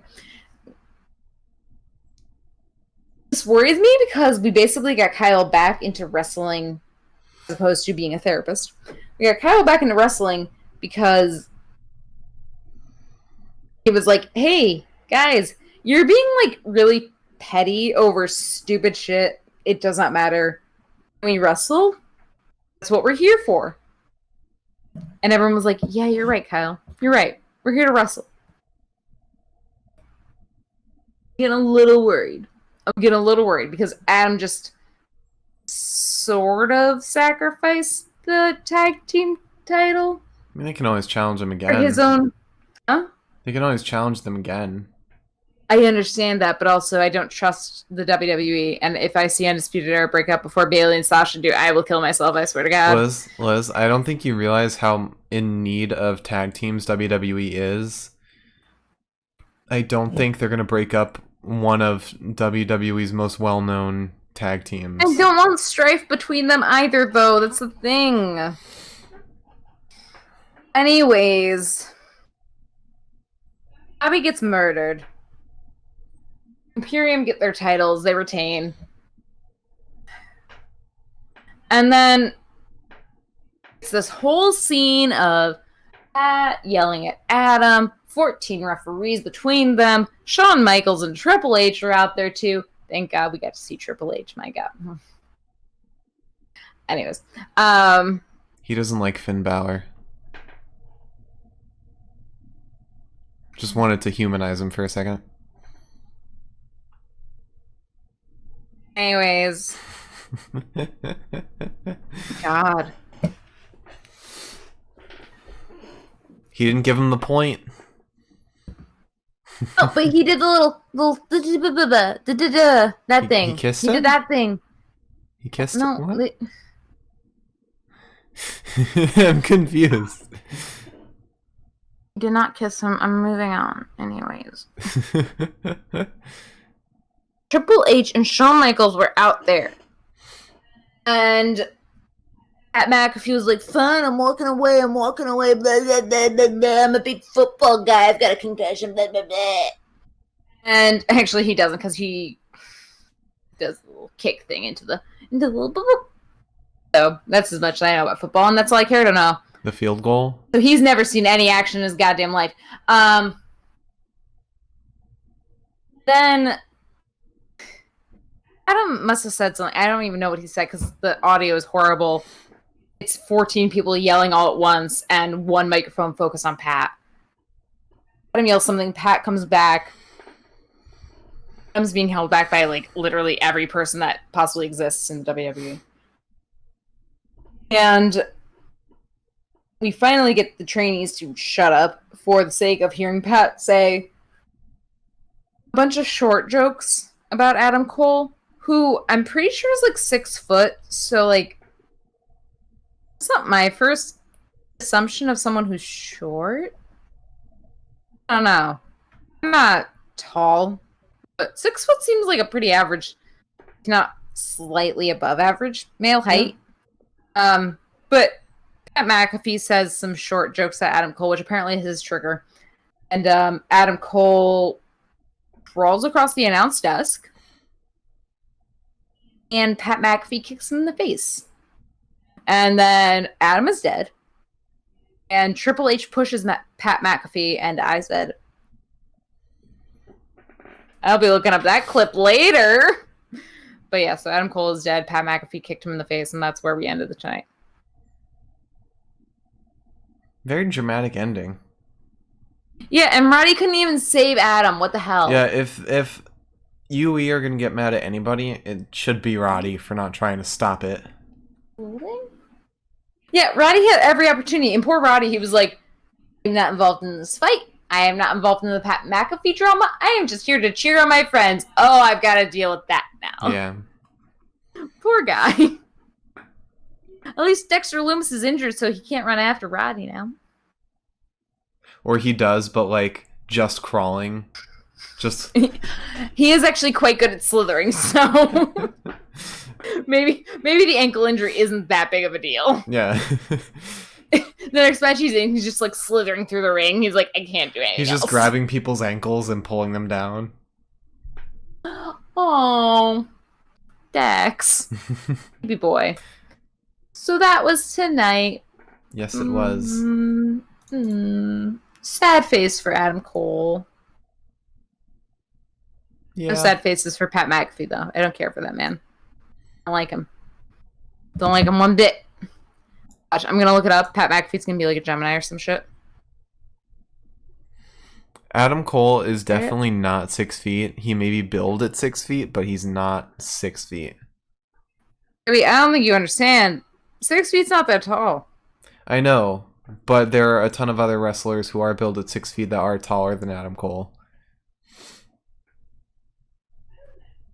I'd imagine him to be 6 feet. He looks like he'd be reasonably 6 feet. Somebody who is just barely 5'5". I almost got everyone there. I am almost 5'5". I can't imagine Haha.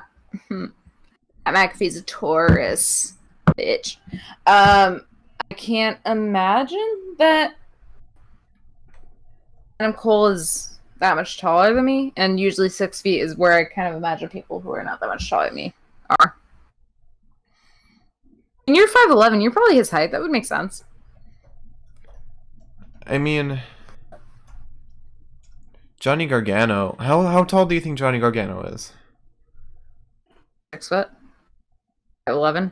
He's 5'10". 5'8". He's billed at 5'10". Yeah, he's a tiny bitch.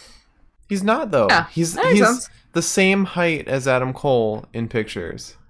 No, he's not. I don't believe you. Mark. I'm gonna choose to believe that Adam Cole is shorter than he's billed. Not. I guarantee you he's the exact same height that he's billed. Johnny Gargano is a tiny boy, and a couple of inches does not make that much of a difference. Plus, Johnny Gargano has the weird side part. You know, my mother cut my hair when I was in 2nd grade haircut.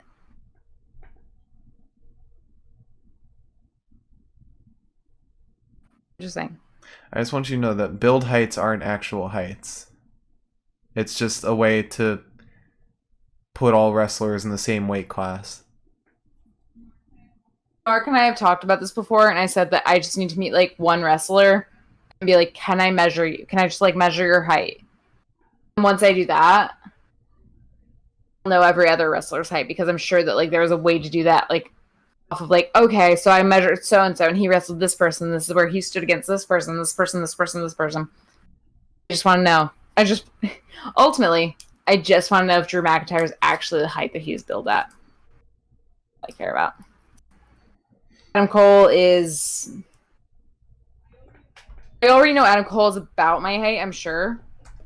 But I guarantee you he is not, like... Oh, God. I guarantee you he's not, like, tiny. I'm sure he's taller than me. Mm-hmm. Which isn't that much of a challenge.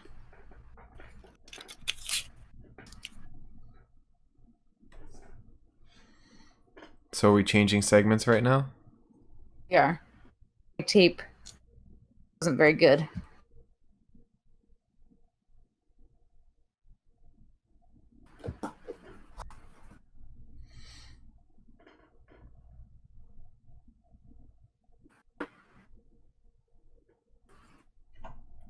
Best of the night.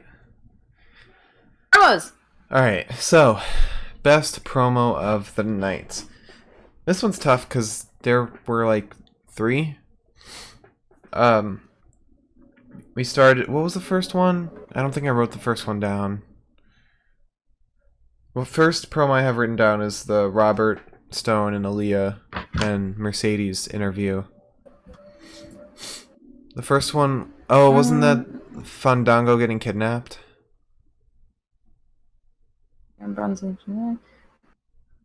Got Fandango, Robert Stone, Brand backstage. Where did you say you started? The first one I have down is Robert Stone and Aaliyah being interviewed. So then Fandango being kidnapped is the first one, technically. Okay. And then there's also Legato bringing Fandango into the ring, and then there was the Damian Cross in the parking lot. I'm gonna give it to Fandango getting kidnapped. It was fun to watch. I think it was the best promo tonight. It was very active, very exciting. Do we just like that because of Tyler Breeze, though? No, I don't love Tyler Breeze one way or the other. Okay, I like Tyler Breeze, but I think it was the best promo, hands down. I don't think any came close. Hey, Breeze. I thought this was called the best of the night. Hey, Breeze. What color do you want? What color do you want? Oh, God. I love the fucking videos. Yeah, no. I mean, I'm choosing it because of Tyler Breeze. The Robert Stone one ended in Aaliyah being annoying.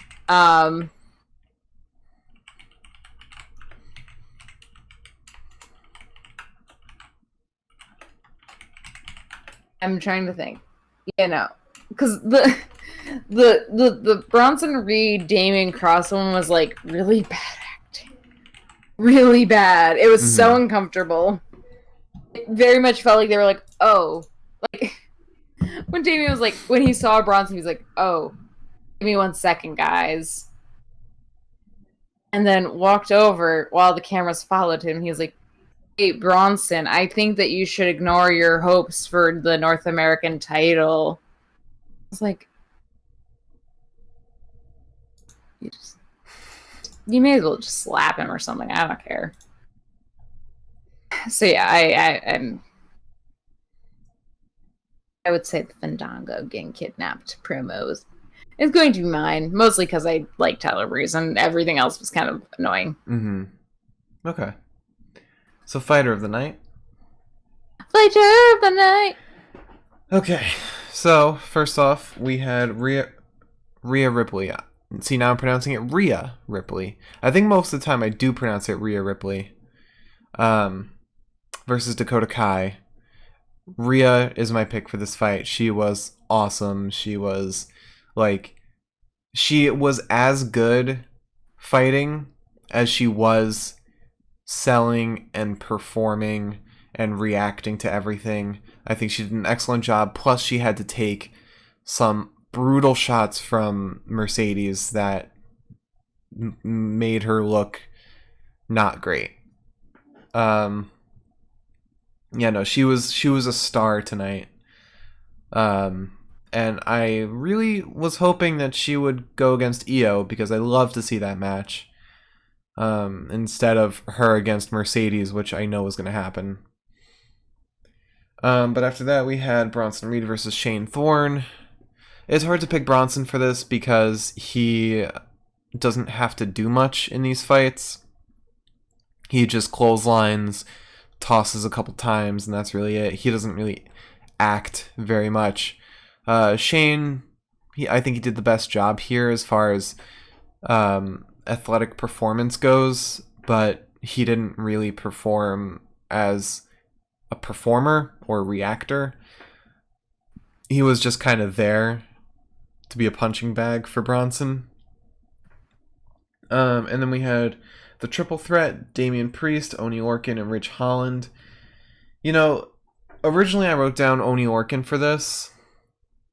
And I think I am still going to go by that, actually, for him being the pick of this fight. I was thinking about Damian Priest afterwards and thought he had some great moments, but then he had some not so great moments. Like, I hate when he tries to do his little martial arts, like the punches and the kicks, because he has like little moments where he does them in rapid succession, and it looks bad. It looks like they look so light and dainty and not like real punches and kicks.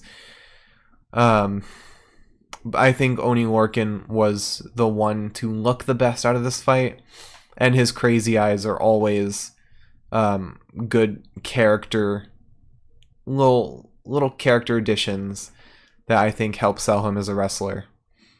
And then after that, we had Cameron Grimes versus Keith Lee. You know, I love Keith Lee, but I got to give this one to Cameron. I was watching the fight, and I think he performed much better than he had any right to. I actually really liked him in this fight, and I hope we get more of this Cameron Grimes, albeit against someone who's not Keith Lee.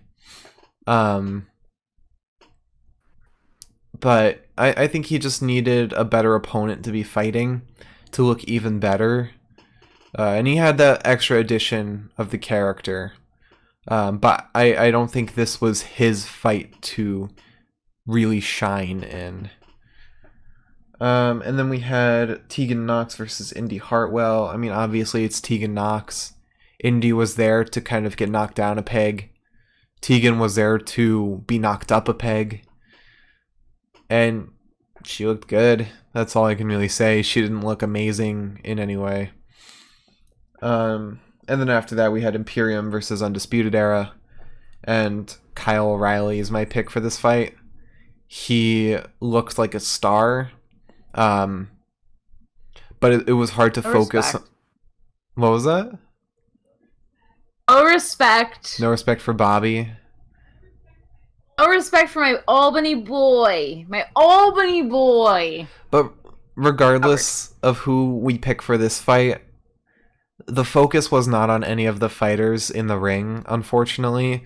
I would have loved to see a full uninterrupted match here, but we didn't get that. Instead, we got Adam Cole and Pat McAfee arguing. This fight would have been worth it for me if Adam Cole got to throw one singular punch at Pat McAfee's He's got to be the bigger man. Just one. I wanted one singular punch. You see, that's all I wanted. It still got thrown away from me. You see, if Adam threw a punch, then Triple H wouldn't have pushed Pat. True, I know. I've got to sacrifice so many things for what I want in this life. But yeah, Kyle's my pick for this fight. There were a few moments where he looked incredible. But like I said, the focus wasn't on the fighters, so it's really hard to pick anyone from this fight. So, with all that, I never thought this person would be in my top choices. He's not my pick. For me, it comes down to Rhea Ripley and Cameron Grimes. Never thought it would be those two as my picks for Fight of the Night. But tonight, I really gotta pick Rhea Ripley. Mostly because she took those insane hits from Mercedes, and she deserves some kind of award to make up for that.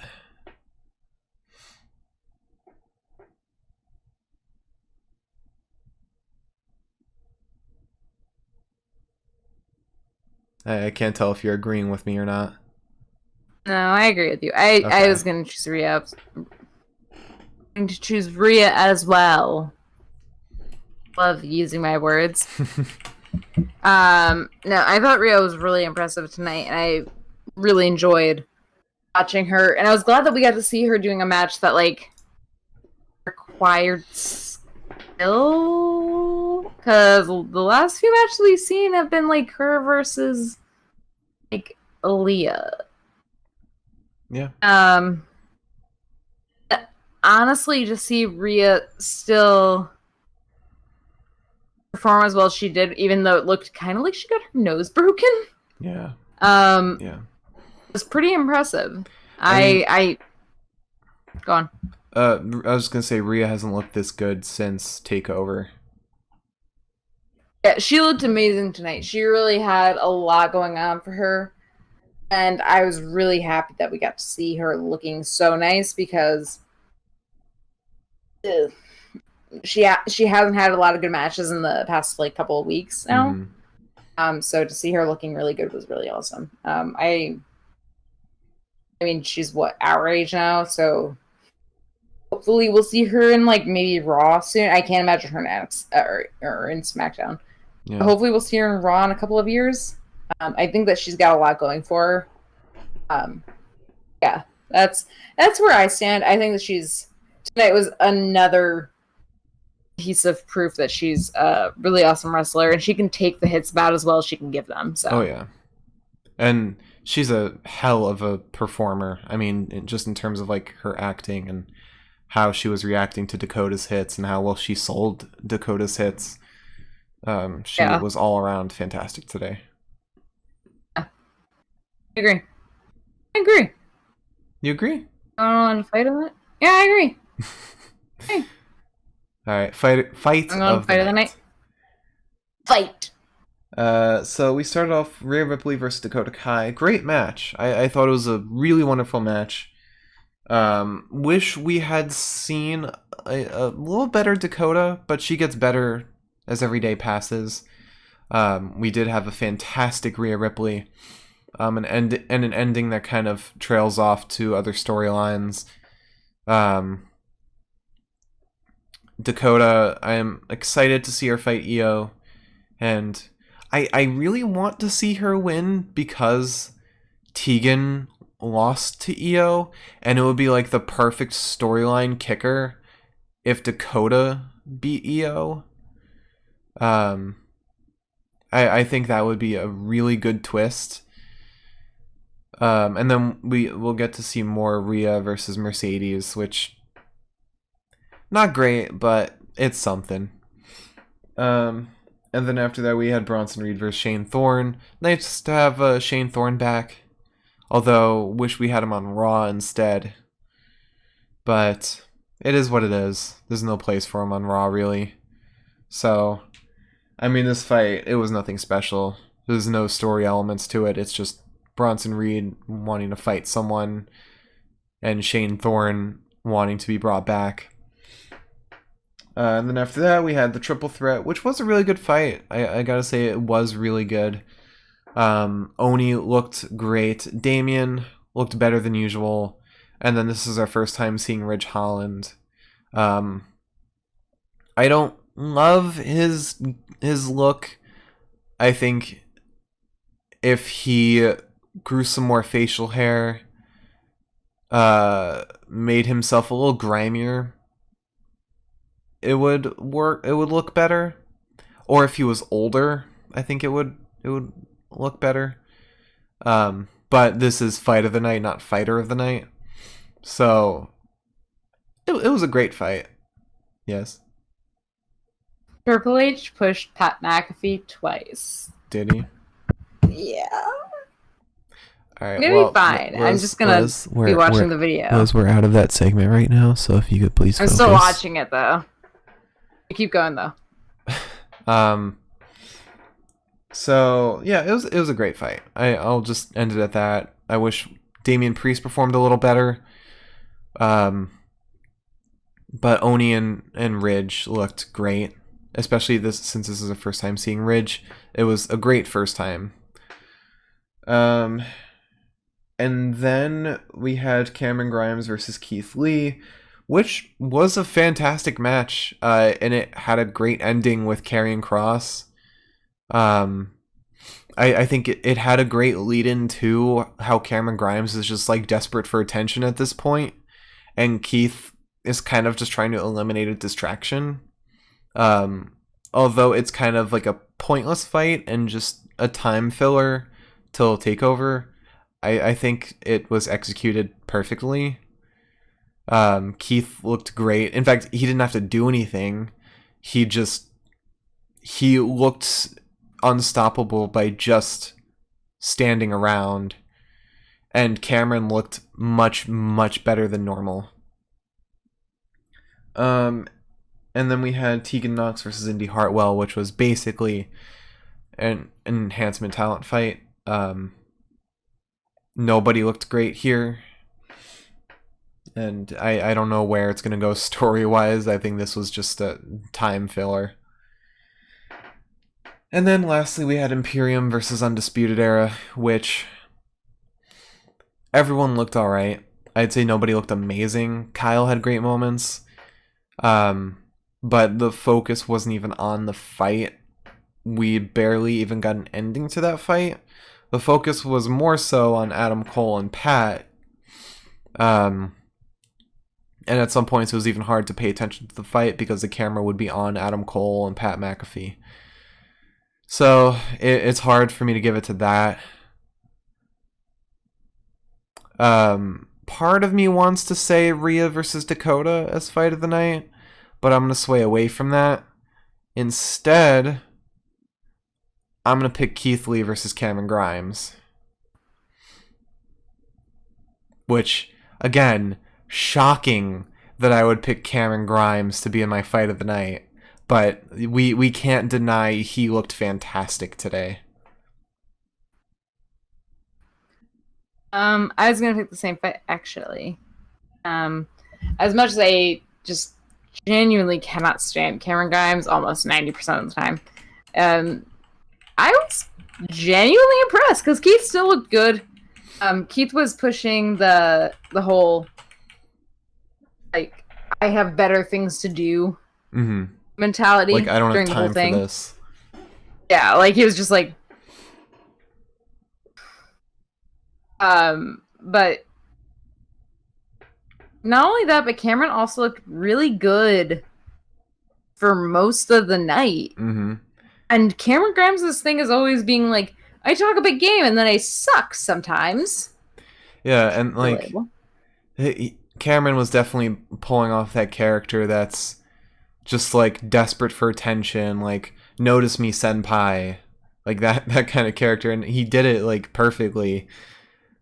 I honestly want to see this Cameron Grimes again. Yeah.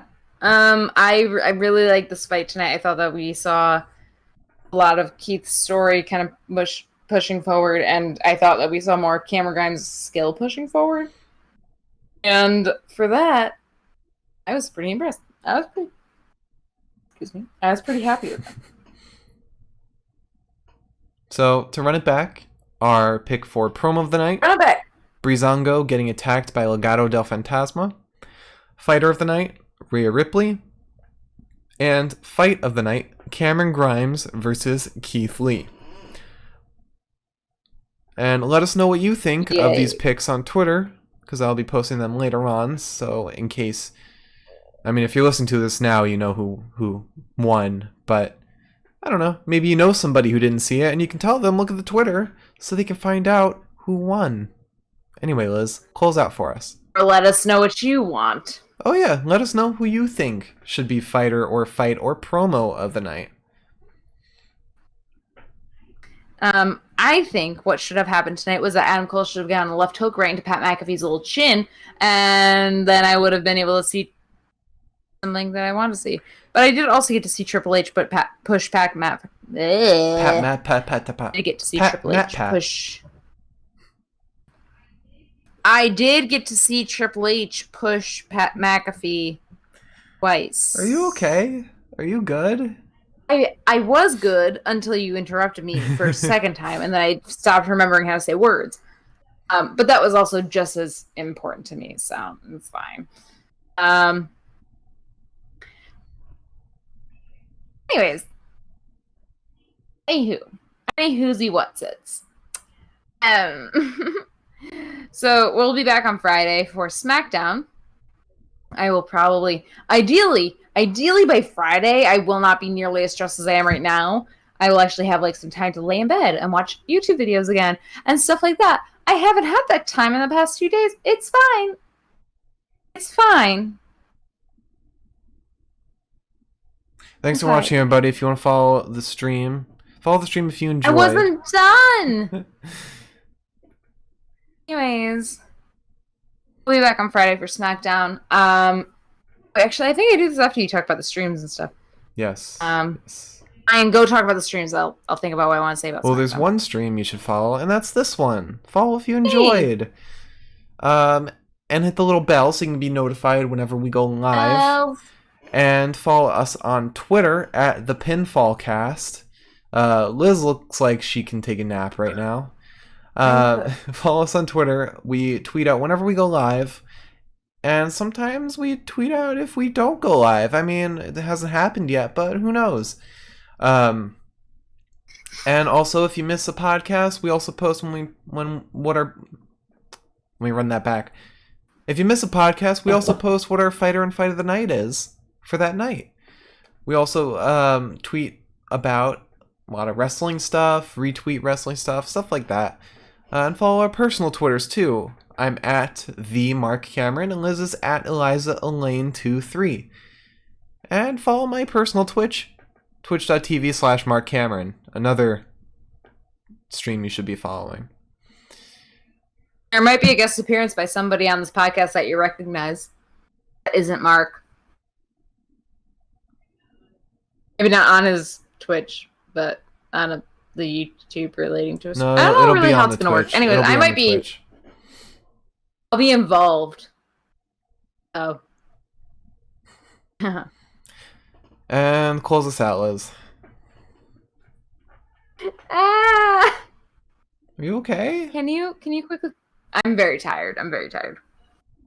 Can you remind me of what is happening on SmackDown next week? Do we know about anything that's happening on SmackDown? Or this Friday?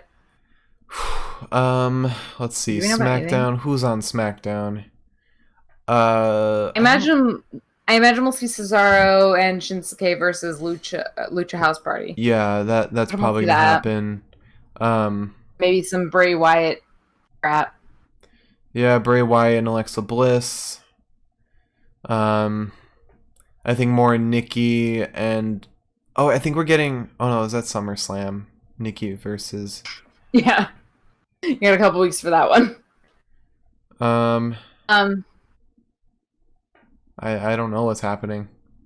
Yeah, there's not a ton that I can like promo for Friday. I will probably be better rested than I am right now. I'm very tired. I did not sleep for all of yesterday into the day before, and then I got like 9 hours of sleep prior to that, but I don't think that's reset my clock inside. So now it's late and I'm very sleepy. I feel like a toddler. Anyways, so we will be back on Friday. Ideally, I will not be as stressed and I will not be as tired. What's to say?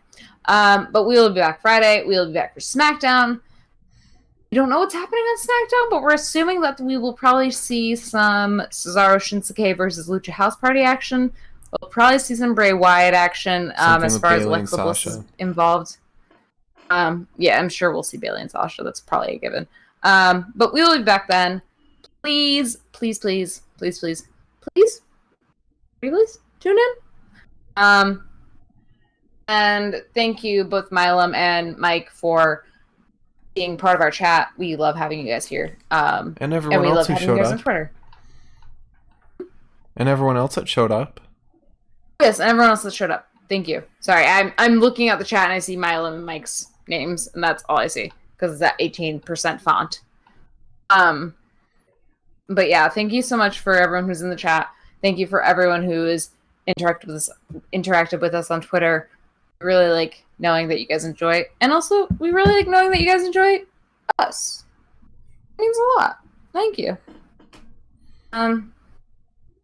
Yeah, we'll be back Friday. Maybe. Just maybe. Be slightly more awake than I am at this current moment. Let's hope. It is also SmackDown, so I can't promise anything. However. Thanks for watching, everybody. We'll see you on Friday.